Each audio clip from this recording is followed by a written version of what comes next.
It says we have an excellent connection and that we are live, but there we go. Mute that. And sorry, guys. We're using a new laptop for the first time here. He got it. Joining me today is Meatgistics user and world-renowned flat earther, Tech77. He is one of our biggest Meatgistics users. I knew he was planning on coming this week, so we tried to schedule it for this so that a lot of you guys could put a face to a well-known name. And here I am. And here he is. So we're just going to do some chatting today, guys. I know it's been a while since we've had a weekly live stream. Main reason for that is I've been working almost solely on the new website, the new version of waltons.com or waltonsinc.com.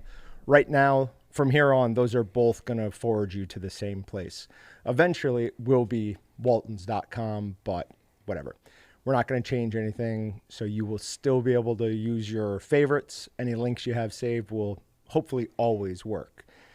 We are going to chat a little bit back and forth. We're going to talk about some new products, and we will go ahead and answer any of the questions that we can in chat.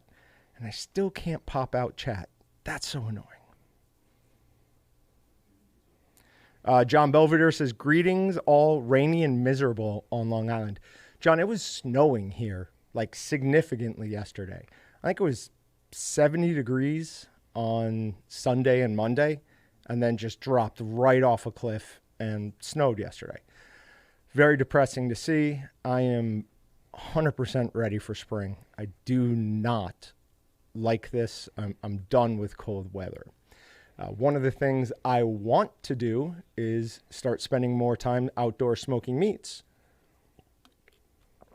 which leads me to something that finally came in stock. A lot of you know that I have switched over from my Green Mountain Grill to a Camp Chef Woodwind pellet smoker. At the same time we ordered that, we ordered this. This is their vertical pellet smoker. Behind that door, you can see is the hopper. It's a 15-pound hopper. It's got all electric controls, fairly easy to use. I am having some problems on both this and my Woodwind pellet one hooking up Bluetooth through the app. I have a strong suspicion that that is my phone and not this, though. I got a Google Pixel through work, and I regret that to no end. I always kind of poo-pooed people who said the iPhones were better, but oh my God, are they? Okay, so all we've done so far on this was do its initial burn-in. There is a lot of oil inside there where it's used specifically on the grease tray and the heat deflector. It took me about an hour to put this together by myself. If you're doing it with two people, you could be done probably in 20 minutes. It was really pretty easy. I was led to believe that it would take 2 hours, but that was just by somebody who's lazy. You're going to get 4 of these racks. Great for putting sausage on, whatever else, big hunk of meat. If you're doing a pork butt in there, if you're doing a ham in there, absolutely they'll work on this. But a nice thing is you get these really fine mesh sheets. You get 3 of them, which are perfect for jerky. So just lay out your jerky on this. And as we've said a bunch of times, smoked jerky, always going to be dehydrated jerky. And you're going to get this. Maybe I should look at what I'm doing.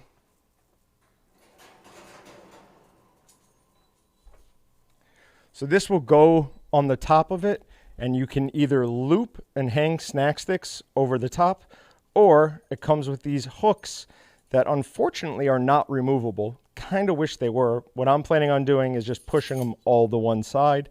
That way they don't get in the way of the rest of my snack sticks. I'm just going to loop them over. We are going to use this for the first time tomorrow. We made some snack sticks the other day. Hold on. we made some snack sticks, and we used the Supreme Pizza bratwurst seasoning.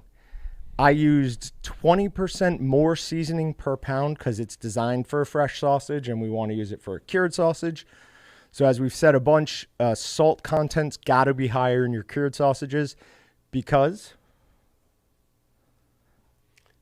You need emulsification. Yeah, there you go. Salt is a functional ingredient in a cured sausage. You need it.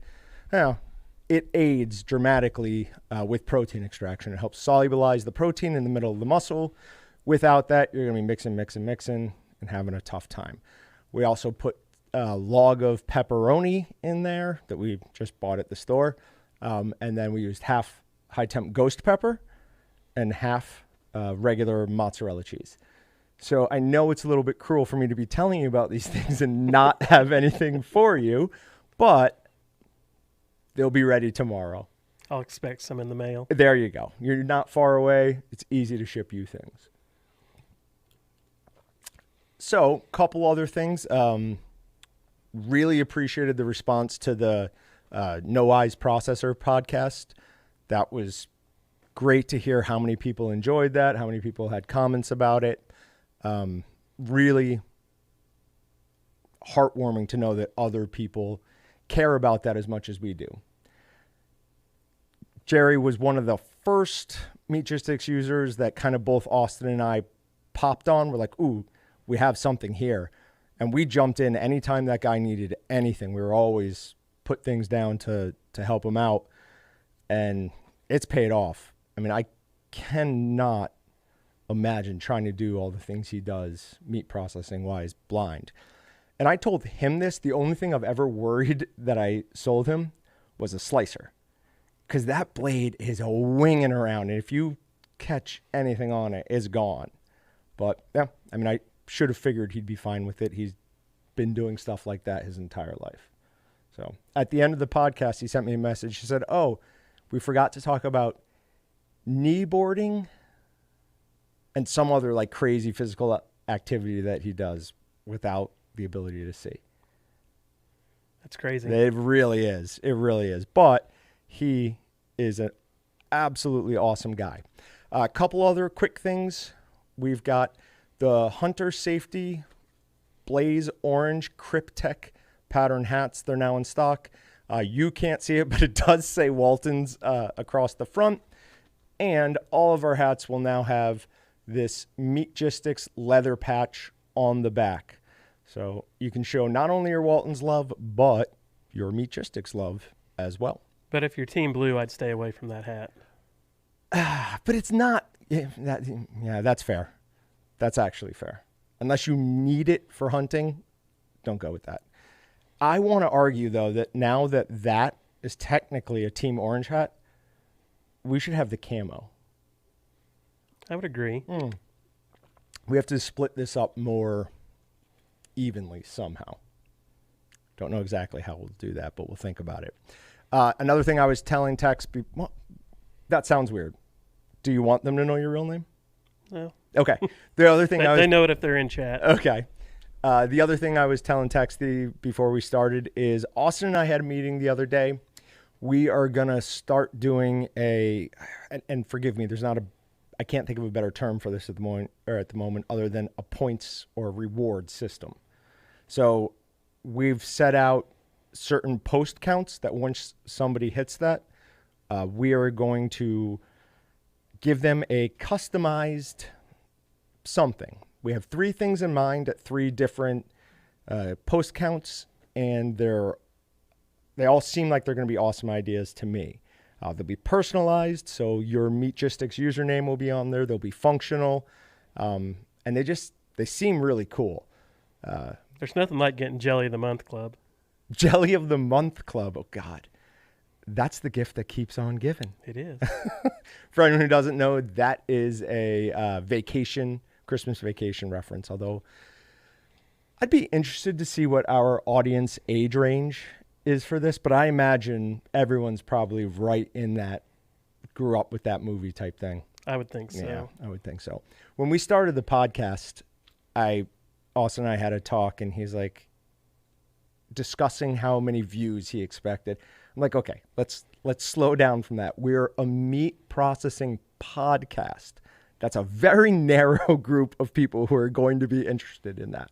We could get 100% of that market, and it's still not going to be, it's never going to be the Joe Rogan podcast or something like that. No.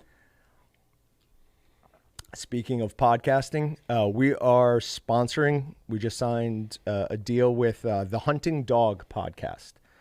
Really interesting guy. He's trained hunting dogs for lots of big names in the industry. So check him out. It's the Hunting Dog podcast. He's going to be on Ranella's podcast in April, I think. So I figured let's get in now while the rates are still fairly low before he blows up. We also sponsor Daniel Holder's podcast, the Hunt, Fish, Eat podcast. He does an awesome job. He's big in the industry. He works for CZ and does a lot of their shooting demos, things like that, and is also a big hunter. So if you're looking for more hunting, it's not so much meat processing. If you're looking for more hunting stuff, those are two great ones. Definitely recommend checking them out. I mean, we sponsor them. So There's a couple questions in chat I saw. let's go. Doug was asking, do you like the PK 100 better than the Camp Chef? So I have no idea yet.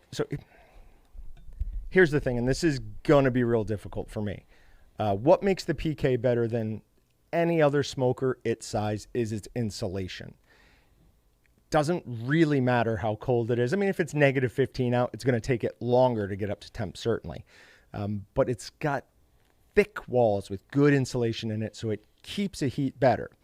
You can also, we did an experiment where we took like fire bricks, put it in there, and we flattened out the wave significantly. So for anyone who doesn't know, vertical smokers like that come in basically two different varieties. You have gas, which is like propane, or you have pellets or heating coil.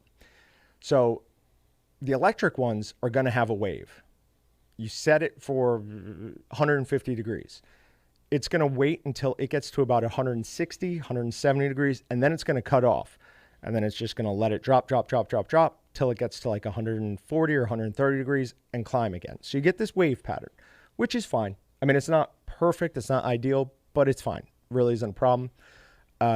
The pellet smoker, which is what the Camp Chef is supposedly just going to maintain that temperature, keep it perfectly even. If you tried to make a PK100 style with that insulation, with that just over-engineering, it would be thousands of dollars. As you could probably see, I mean, the Camp Chef seems well built, but it's not. It doesn't have the insulation. It's sheet metal, well crafted for sure, but not to the same level as the PK. And even the price points show that. I mean, the PK is expensive and getting more expensive. It seems like every few months the price on that goes up. So I don't know yet. Plus, to be completely honest, I haven't actually smoked anything in that. We just did the initial burn-in yesterday. So There is one other question. They want to know if it can be held at 160, but you haven't used it yet, so I doubt you know that. No. All I can say is it held at 350, I think. Like I got it to the max temperature and it stayed right there. I believe its lowest is 150. I'm pretty sure, but I don't know yet. I will also say this, my Camp Chef Woodwind, we finally got the Sidekick griddle in. I have the Sidekick burner, so it's just like cast iron grates. Absolutely amazing. For people who haven't seen my post of steak on Meatgistics, I've been doing a lot of reverse sears. That's where I cook the steak slow and low to begin and then just finish it off super hot, a minute or two aside to give that nice Maillard reaction and the sear marks. On my old grill, what I would do is start it at 190-ish and let it sit in there for about 40 minutes, pull it, wrap it in foil to keep the heat, and then kick my grill up as hot as it would go. Plus I had the grill grates on it. So the grill grates, I think that's actually what your PK comes with. No, that's an add-on. Oh, that's an add-on. Okay, we'll get to that in a second. But those, the grill grates are supposed to get at least 100 or maybe it's 200 degrees hotter than the rest of the temperature in the grill. It does that by funneling all the heat up to a point, and that always worked really well. The problem is sometimes it'd be 10 minutes before it gets up there. With my new setup, I just go right from the reverse sear low heat. I kick on the side kick, and it is perfectly ready to sear. I mean, in 5 minutes, I think it gets hot enough. I took that burner kind of because we didn't have this yet. The surface area on this is far better than the surface area on my little, I don't even know what it's called, the side burner. So I'm a little buyer's remorse, kind of. I'm sure you got a good price on it. I did, yes. Very good price. So, yeah, that's fair. But kind of want that one, too. My wife's not going to be happy. And I have a larger one of those that actually goes on a 2-burner camp stove. All right, so is that the one you have? You can just pick it up and put it on different heat sources? Yes. I wonder if it's the same thing with that. Like, should I be able to just take the top portion of that and put it on my current sidekick? I would guess, but I don't know for sure. Because my only reason I wouldn't want both of them is because I would have to completely take one off and then assemble the other one and put it on and store the one that's not on there. But if all I had to do was take that top piece, put that on, and I could store it on the shelf underneath, I mean, that would be awesome. But whatever. I'm not going to mess around with that. We were talking about the PK 100 earlier, which is the vertical smoker. You have the PK graphite grill. Graphite grill. Can you talk a little bit about that? I've never cooked anything on them. I actually haven't used the graphite PK one yet. Okay. But I have used the 360. That's the one I use most of the time. And it's great for charcoal, holds heat well, easy to regulate the temperature. Done anything from steaks to smoking a pork butt or chicken on it. So you can set it up for indirect? Yes. Okay, how does it work on that? Basically, you just shove all your coals to one side, put a drip pan under the other side to catch the fat dripping so it doesn't get all over the bottom of your grill, and you're good to go. How long does it take to do a pork butt? 8 hours. No longer than it would on any normal smoker. So you're refilling at that point, halfway through, or you? I might throw a little bit more charcoal in when I wrap around the 4-hour mark or so. But it's really good on fuel, doesn't burn much charcoal at all. Cool. And I mean, to look at it, it almost looks like something from like the 70s. Like it has that kind of classic.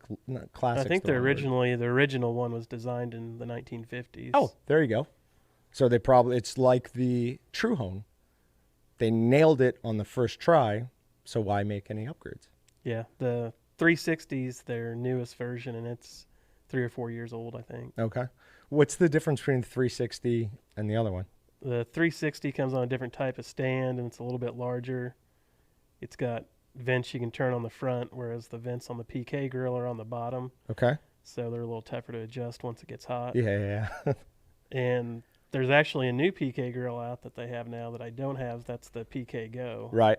And I think we talked about that a couple days ago. Yeah, quickly. But the PK Go is just a smaller version, but you can take the top off of it, turn it over, and that acts as grilling surface as well. Yeah, it's like a hibachi. Yep. So pretty cool little thing. And I believe I want to say they're made in Texas. I believe they're made in Arkansas. The originals are, and the 360s, I believe, are made in China, and I'm not sure about the Goes. Sure. I mean, everything is. So, all right. Looking through chat real quick. Badger Land. Papa Sop. 29-inch in the backyard. I thought I had seen something about with that XXL smoker, will it keep temps around 160? Okay, to do summer sausage and snack sticks, yeah. I'm almost positive its lowest temperature it will hold is 150. but I'm going to check on that right now. We usually tell you to start your snack sticks at 120. With snack sticks, it's probably not the biggest deal. Strangely, the bigger diameter the sausage gets, the more important it is to start low. Reasoning for that is if you dry or overcook the outside of your summer sausage, you're going to have a heck of a time getting heat to transfer through to the center of that. So what you end up with is something called case hardening, where the outside is cooked to, way overdone and the inside is still mushy and raw. So the lower you start it, the better. Vertical smoker. Sorry, guys. I'm just trying to look up its lowest temperature settings. And it might not want to give up this information like right on the front page. So this might take a second. Are there any other questions? Jeff, I answered your question incorrectly earlier. You were asking about cellulose casings for brats. And I don't know the answer to that, but collagen casings will work well. He's asking, will cellulose casings release from the product easy? So I guess he's wanting to peel the casing off the brat. So the cellulose casing gives you a skinless product, great for hot dogs. It will release easily as long as you get it into an ice bath. With those casings, they can be a little temperamental with the cooling process. If you get it right from the smoker into an ice bath, 100%, you can, if you twist them and link them, you can just cut one end and squeeze on the other, and it should come right out. I mean, they release great.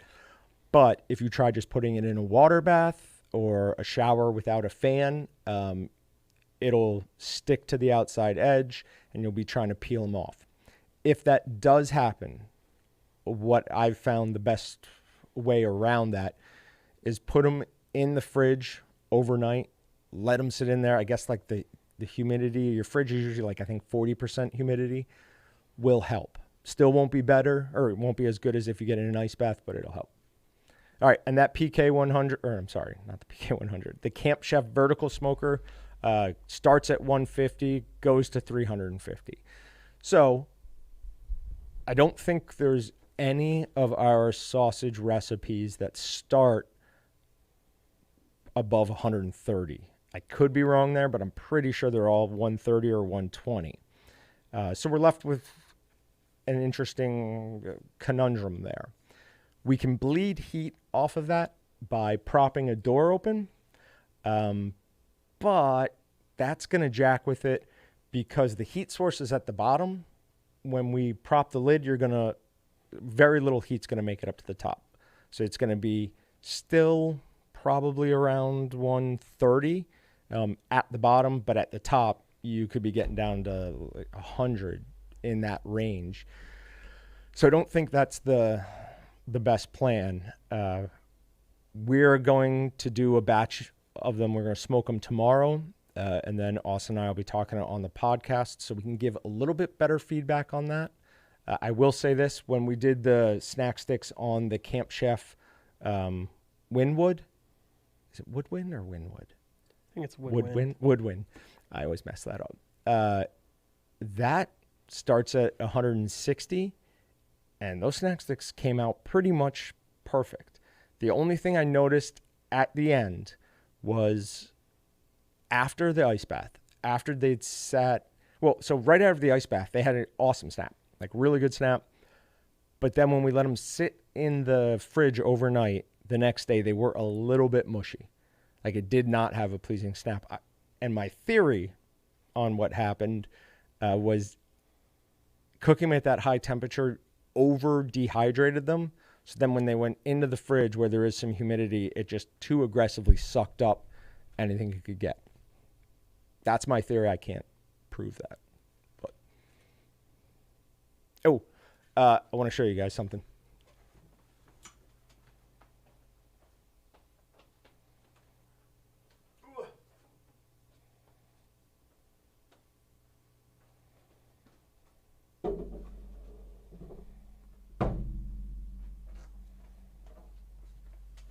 So this is something we built to deal with snack sticks. It's just pieces of cutting board that we cut We have one solid piece on the bottom and then spaces between this every, I think it's 6 inches. The thought process here is lay your sticks down here with your, wherever you wrapped them up at this point. Then take a double-handled cheese knife, just go down, cut off all the tops, and then every single 6 inches is a perfect snack stick. It really didn't seem that hard to do. I was not involved in the making of this, but if you make a lot of snack sticks, I know some people complain about how long it takes to cut them up and not having perfect size each time. I generally just lay them out on a cutting board and say, yeah, that's about right. I get one, and then I just match that up against all the other ones. Can you run snack sticks through the Z-Linker? No, and I'll tell you how I know that. There's a product that we're carrying now. I don't think it's on the current website, called the Sausage Hero. And it's a piece of poly like that, and it's got one of the cams from a sausage linker. So it's the same basic process. Instead of, as you turn the wheel, it moves it and clips it, you just have a handle that you push down. So that was the first thing I tried, is can you use it to get perfect size snack sticks? And it doesn't work well in cooked products. So it needs that raw texture, that consistency. It needs to be able to easily push it. For anyone who doesn't know what a Z-Linker is, I mean, I could go get one, but I don't want to. It's just like a wheel, and as you turn it, it brings sausage up, and then there's these it's a cam system that comes down, and it crimps the casing and then cuts it, so they fall out the bottom. It's probably the easiest way to get your collagen to stay mostly closed. I say that because there are like vacuum stuffers that can go incredibly fast that have an attachment that will twist your collagen in a manner where they'll stay closed, but you need a $50,000 stuffer and then that attachment. So it's not really pocket change for most. Yes, that's right. For most of our Meatgistics users, they don't even care. Use your stimulus funds to buy from Walton's. The stimulus. All right, let's see here. Can I get a rack for jerky for the PK100? I think the easiest thing to do is we sell something called fine and coarse jerky screens. Jerky screens. They're comes on a roll. You can cut it into whatever size you want. And then I've seen people zip tie them to the screens, to the racks in the PK100. So yeah, poly jerky sheet. We have it coarse, and then poly jerky screen for the 150 or 300. So that's not it. I will post this to chat. Type of thing where you might want to get a couple of people to go in on it, because it is a large amount that you're going to get for the home user. And it's a little expensive. It's not terribly, but it's pretty expensive. Matthew Hoffman says, do you guys have plans on your own stuffers? So our stuffers have always been, that was the first thing we had made for us. I mean, our stuffers have been Walton stuffers as long as I've been here, which I think is like 7 years at this point. If you're asking, I mean, we have those imported for us. We haven't made our specifications, put the Walton's name on it, and then we sell it. Austin and I had an interesting conversation the other day. So there may possibly be some news in that respect, but that's further down the road. Just being terribly honest with everyone, I've just been white knuckling it here for the last couple of months. The website has been everything. I wake up, I either work out or come in here and start working on it. I go home, walk my dogs, eat dinner, and then either start working on it again or just pass out. So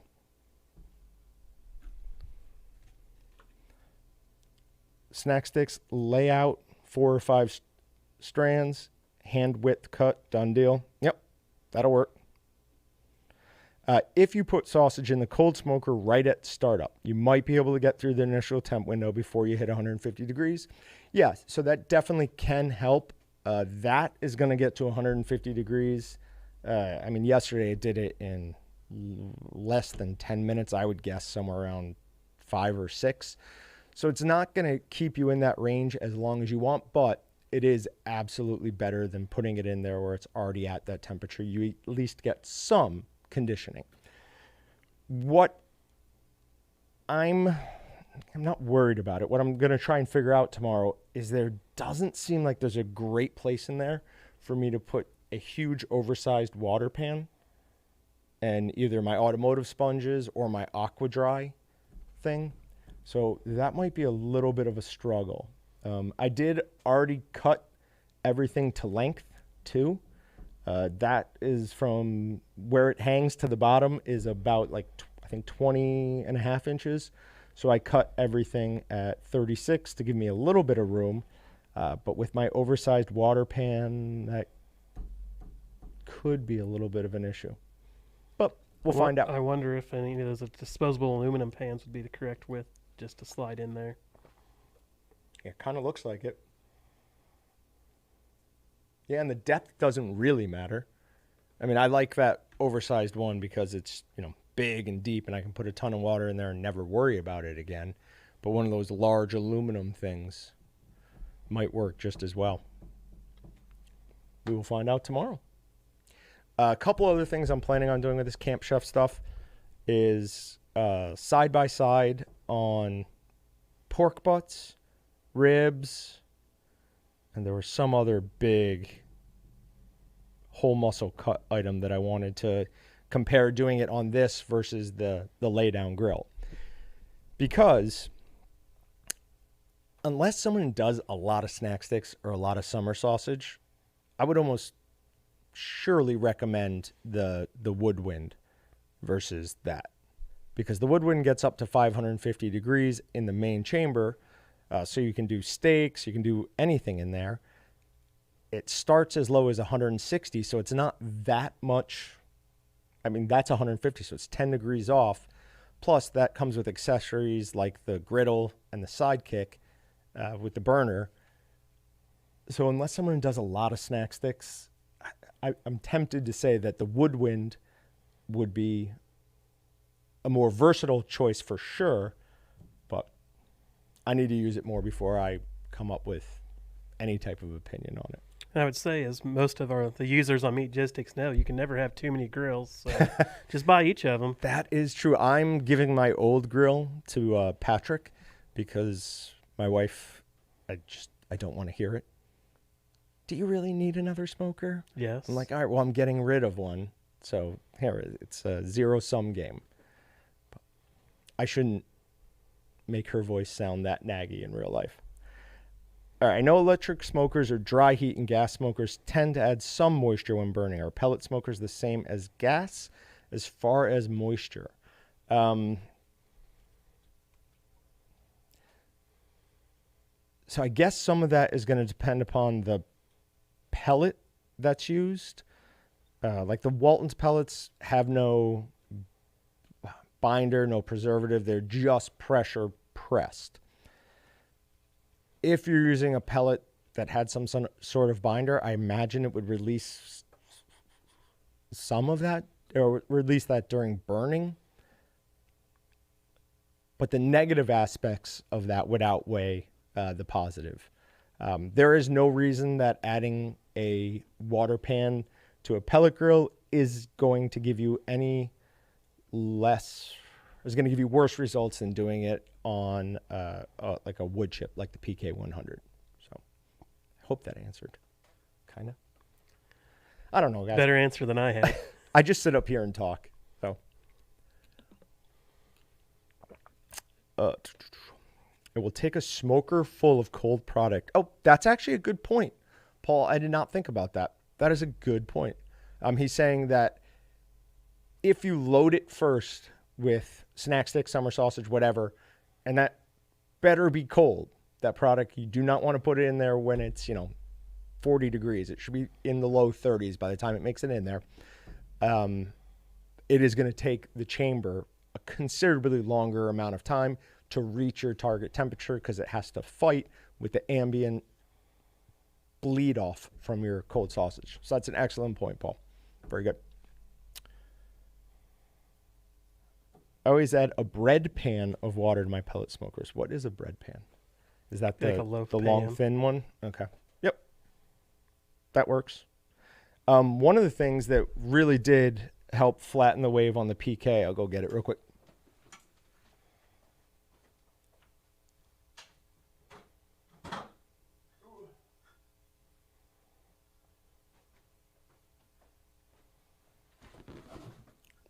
Was these. These are just like fire bricks I bought at Menards.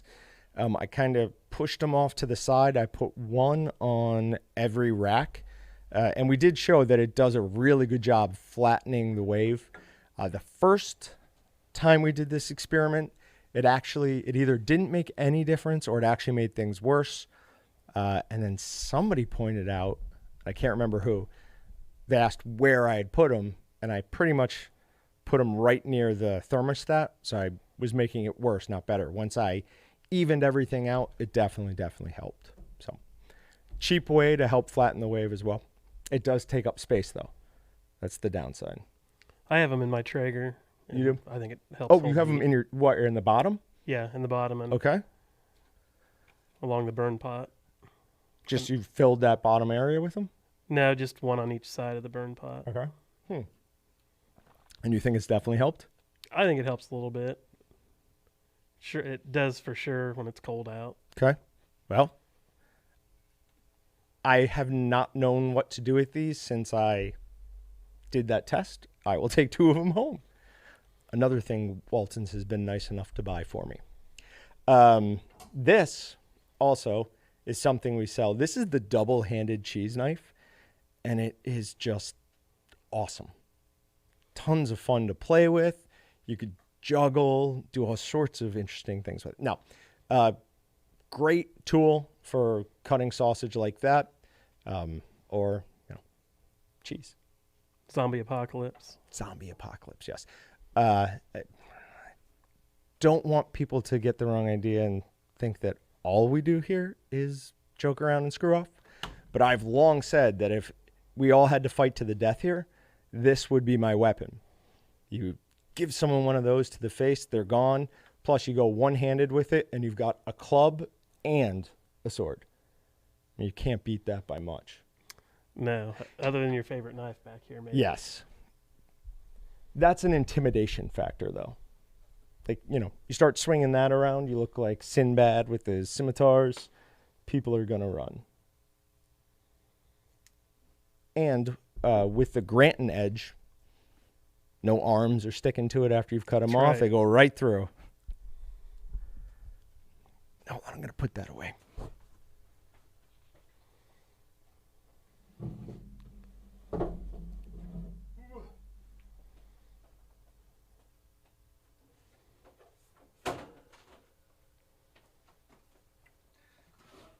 So you have spent more time on the Meatgistics board than I have recently. That's probably a fair statement. You and Austin have been ghosts. We've been gone. Austin probably will be gone a little bit longer than me. I believe I've done everything that I'm able to do to get the website ready for launch. At this point, it is just payment processing that's holding us back. If we had that figured out, we'd already be live. But how's it doing? I think it's going well. There's a lot of new users, tons of topics every day. I have lots of notifications every time I log in, which has changed from the past when, it's 1 or 2 a day. Now it's like you wake up in the morning, you're checking of an afternoon, and there's 13 or 14 notifications. Yeah, the amount of not just growth in users, because you can gain a ton of users on a community and not really see any extra posting or anything like that. But it really does seem like a lot of the people that have been signing up recently have things to say, have questions to ask, have knowledge to share. I said it in a post the other day, but have you seen Austin in the chat? Hopefully he's not watching because I'm going to say nice things about him. When he first offered me this job, I was like, yeah, that sounds amazing. You're crazy that you think this is going to last, and be a full-time thing. Like, but I absolutely want to do it. And so once it kind of took off, I'm like, okay, we can do this. He then told me, there'll be a day when you don't have time to answer every single comment that comes in on Meatgistics. And I was like, well, no, you're crazy. And he is absolutely right about that. So it is nice to work for somebody who has a vision, who can like look down the road a little bit, see what's coming and plan for it. I'm usually too far down in the weeds to see further than 5-10 feet from my face, but it is a nice thing. He's kind of a savant. Kind of is. I mean, I don't want to say too much nice about no, him. it hurts me even to say those nice things about him. Let's stop. Okay.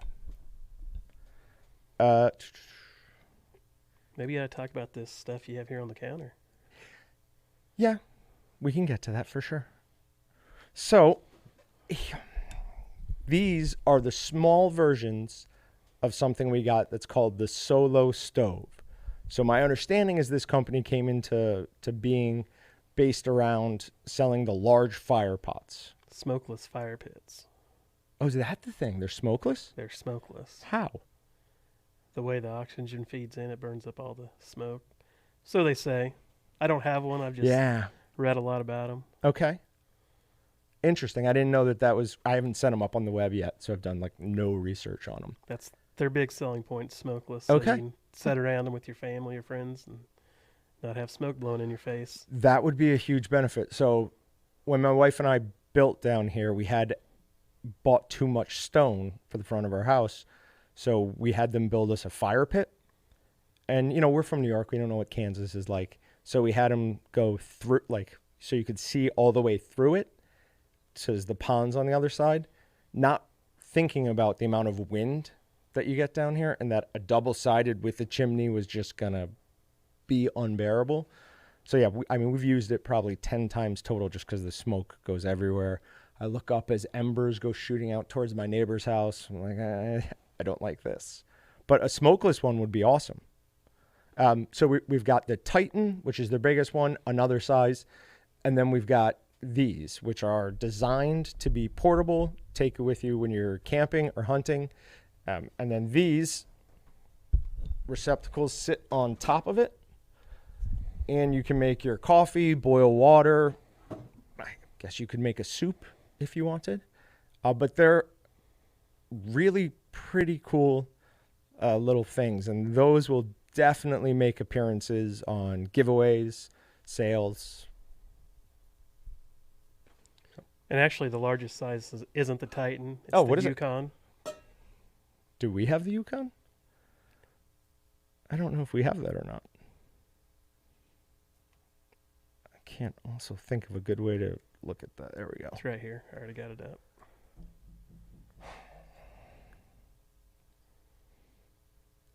I want to say we do have that. I think I saw. Yep. So we will be carrying the Yukon. Those will be available for purchase whenever we flip to the new website. They're $499.99 for that, which kind of sounds like a lot, but it is portable. And if it is actually smokeless, that would be a huge selling point.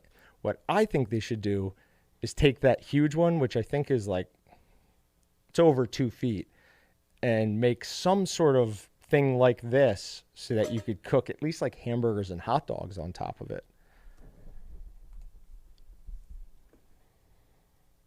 Are you going to tell me they already have it?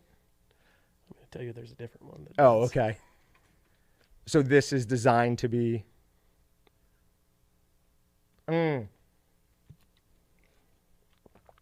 So that's a different manufacturer of those types of stoves. Correct. Well, let's not talk about that. I didn't tell you to talk about it. I was just showing you. Well, yes, but I can't look at something and not respond to it. I don't have an inner monologue. Everything I think comes out. Thank you, Daniel. I had no choice in the picking of this or its color, or I would have gone blue.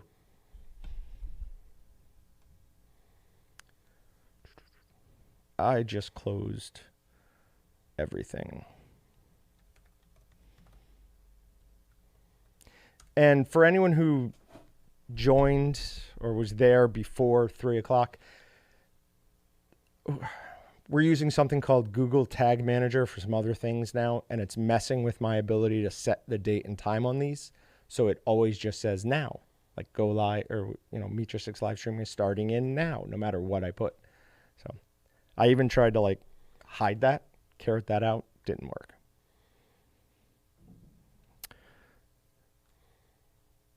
I know the feeling about the wife getting mad about Girl Smoker. I have a BGE, 3 Weber kettles, Grilla Grills, Pellet Grill, Bradley Smoker, and just last night picked up an Oklahoma Joe Bronco.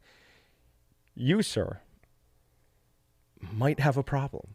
No, I'm just kidding. That's awesome. They're almost like tools. You really can't have too many of them. No. Because you'll always find a use for it. And you need one for camping, one for at the house, one for tailgating. For sure. One for grilling, one for smoking. Okay. You don't necessarily need one for grilling and one for smoking. Like my Woodwind does both excellently. As long as we're not talking about like a snack stick or like something I want to hang, it's not going to do that. Like there's no way to set that up so it hangs well. But can be done. How many do you have? 6 or 7. What's your favorite? I probably cook on my 360 the most. So my aversion to charcoal and wood grills has always been time to set up and clean up. Talk to me about. You don't have any kids. You should have all the time in the world. No, I have children. You have dogs. I have 2 of them. They are furry and bad. My one dog, Riggins, the one we rescued first, has severe anxiety. And we've actually gotten a little bit better recently. I gave him some treat that has tryptophan in it. I was reading some article and it said like 80% of dogs on death row have like severe tryptophan deficiencies and something in there about separation anxiety. So I started giving him that. And after a couple of days, it definitely made an improvement. Like we used to wake up and he'd just immediately start panting and following me around wherever I went. And then when we left, he'd freak out. He's chewed holes in doors. Oven gaskets. We'll get there. But now he's like, he'll lay in bed, his bed as I'm going around, get ready, watch me, but be like really calm. Once I leave, he still freaks out and gets all amped up. Today, I came home and he had somehow opened up my oven and pulled out the gasket that goes around and it was laying there I can't imagine how he did this. The only thing I can think of is he must have gotten Brutus to somehow open the oven. Because, Riggins is big, but he's like 90 pounds. I can't imagine how he would do that. Brutus is in now the 200-pound range. He would easily be able to open that door. Wait till they turn the burners on your stove. Oh, God. I don't know. There's no way to stop that. Don't do that. I already worry enough about them. I went home for lunch, walked him, calmed Riggins down, left him inside, and then came back to work. As soon as I came in here, all I could start thinking about is he's chewing holes in my door. He's chewing holes. I had to drive back home and put him in the garage. Luckily, it's only 2 miles away, but I'm already neurotic enough about these dogs. I don't need anything else.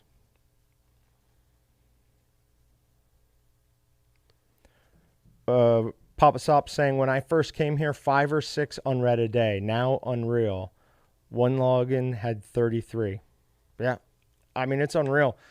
The other day, for the first time ever, mine said 99 plus.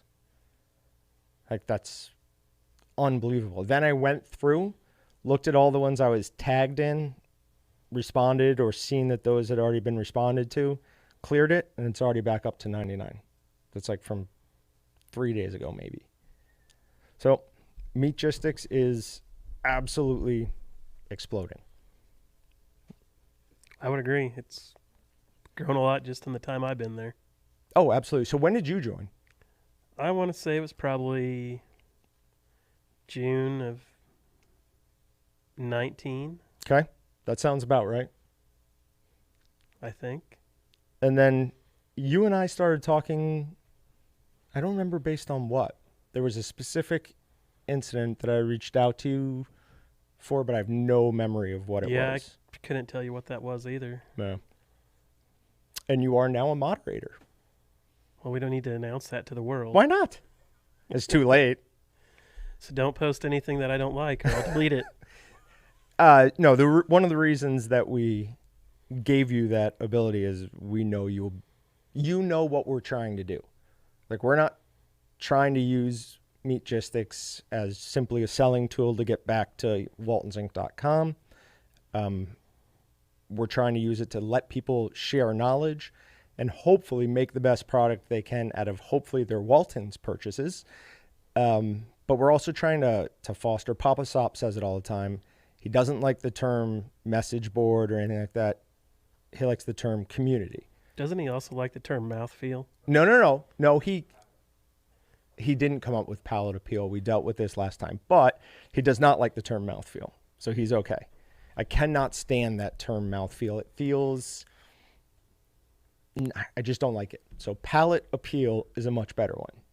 Much, much better. But I forget where I was going with that. We're talking about community, what we try to use. All right. Deleting Team Orange comments. That I won't stop you on. Austin might, but I won't. But the nicest thing about Meatgistics is in the 4 or 5 years that we've been doing this, there is only one person I've had to delete for issues other than spam. There was that one user you and I liked. Yes.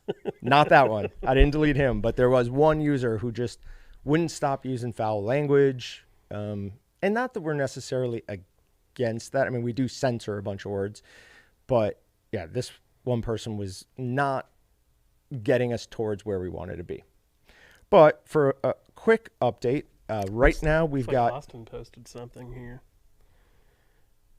Just was on a website with a dedicated feature request section. John should put that on Meatgistics and use the thumbs up down for voting to help figure out what new features to add. Austin, I've said this many times. Explain as you would to a child if you want me to understand. Where is it? Just was on a website with a dedicated feature request section. So like one section where people can go say, hey, this is what I want Meatgistics to be able to do. People then upvote and downvote that and lets us see what people want. That's actually a really good idea. And Papa Sop says he is all about the mouthfeel. Oh, God. That's disappointing. It's really... He's Team Orange. What do you expect? Yeah, right? What do you know? No. Daniel's lying. That's a problem. We can't have liars in here. He's saying, Austin, these two were praising the heck out of you. Austin knows better than that. It was all super sarcastic. If you watch it, if you go back, you'll see. Did we ever get anywhere on the official sarcasm font for Meatgistics? Didn't we say it was italics? Italics, I believe, is what we went with. Okay. And bold. Italics and bold. I'd have to look back to the post, but it did come up, I remember. Yes, and I'm all for having that in like regular daily communications, because texts and emails, it's so difficult to get your tone across. Like when we're talking here, I can obviously do a bunch of different things with my voice, give you a better idea of what I'm thinking. I've never been told my tone was wrong. See, there you go. That's how Maybe you do I it. have. That's how you do it. But in a text, like that could come off as you just saying that flat, like you've never been told that. Well, it's obviously not what you were trying to get across. Italics fixes It may have that. been what I was trying to get across. No, I just didn't like it. Well, then I ignored it and moved on.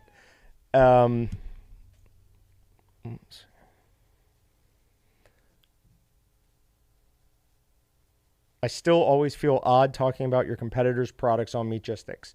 So, the easiest thing to do with that would be Not to about do them. it. Just now, if you have knowledge to share with other people, I mean, obviously at Walton's, we want your business.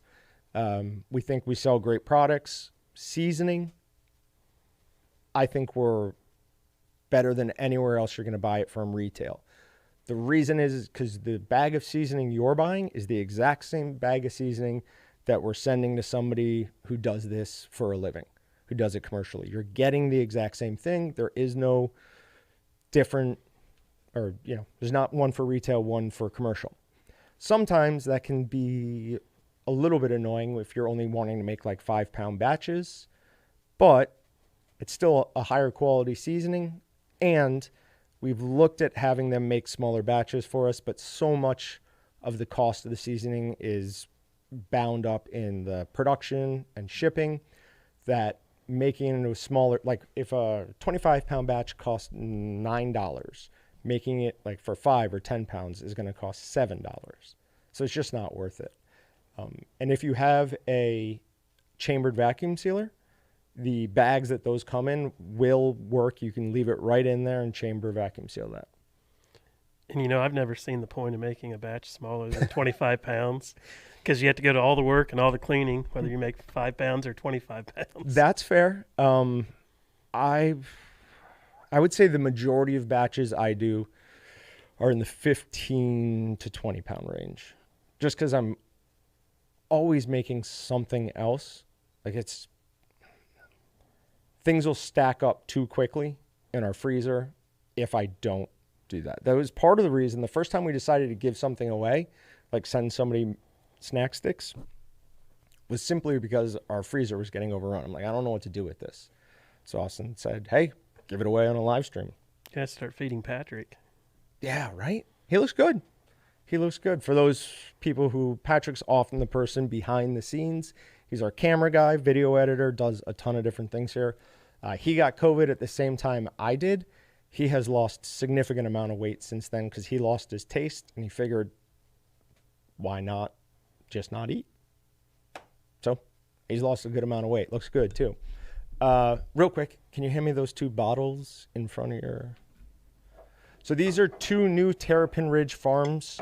It is apple cider maple balsamic vinaigrette, which sounds amazing, and lemon honey vinaigrette. Everything we've had from Terrapin Ridge Farms, top notch. I can't wait to try both of those. This is going on some chicken. That's going to be good on chicken. So will the lemon honey, but cannot wait. What's the next thing you're making? Next thing I'm making will probably be breakfast sausage links. Okay. No idea what flavor. Okay. 1504 is always good. 1504 is good. H110C. Love that one. That's my favorite. Have you made the holly? Haven't made the holly. Oh, really? Holly's our best-selling I don't seasoning. like to follow the crowd. Understand. But it's our best, like, say what you want about all the amazing flavors of snack sticks. There's a reason that Willie's is always number 1 in snack sticks. It's a classic, good snack stick flavor. Same thing with holly.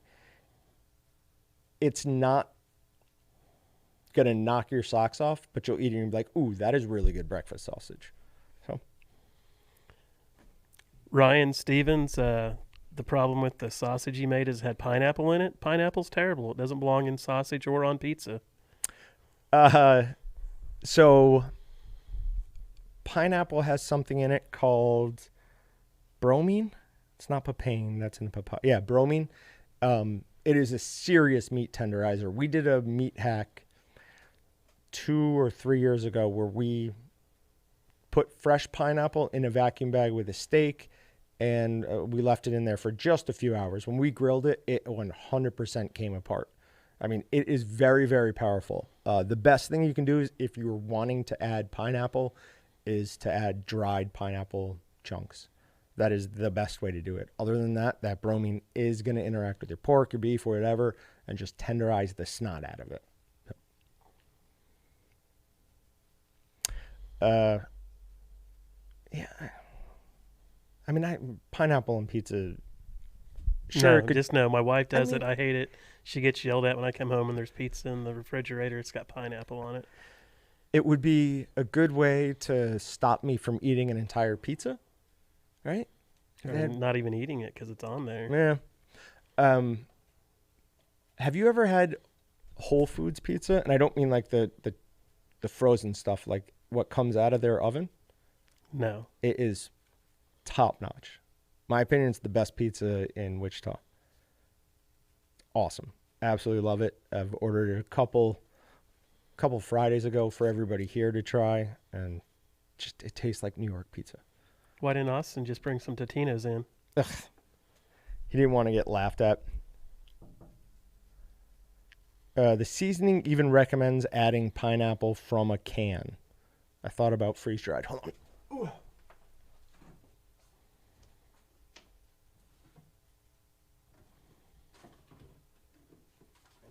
There we go.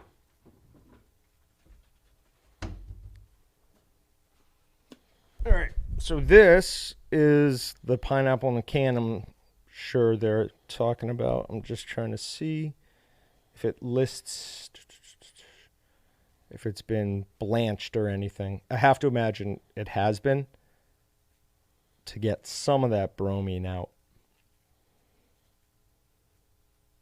Yeah, it doesn't say, but yeah, I'm assuming it's been blanched or in some way processed to prevent that, because I mean, it's going to eat itself as well. So if you're canning it and leaving it in there, actually, I don't know if that's true. I was going to say it would start dissolving itself, but I don't know if that's true. Interesting thing about pineapple is as you're eating it, it's eating you. That's why your mouth hurts sometimes after you've eaten fresh pineapple. That bromine breaks down some of the mucus or something.